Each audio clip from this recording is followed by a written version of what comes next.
O pagpalitin ko yung 1F2. Kasi man, ha? Kasi yung dati, nagkagano na rin yun. Yun yung nasa 11, pinagpalit ko. Ngayon, okay naman yung 11. Eh, ano na naman siya. Ang baga lahat ng CPU yung nilalagay ko doon na kakalo. Palit ako ng monitor. Siguro gumaganon eh.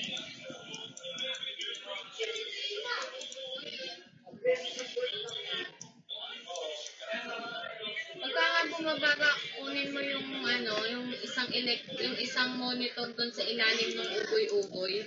Yung ginagamit ko pang format. Ana?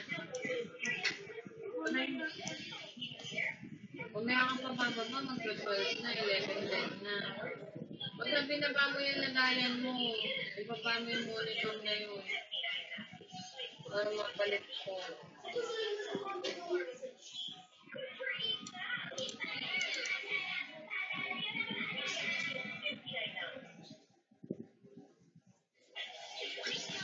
Asan na yung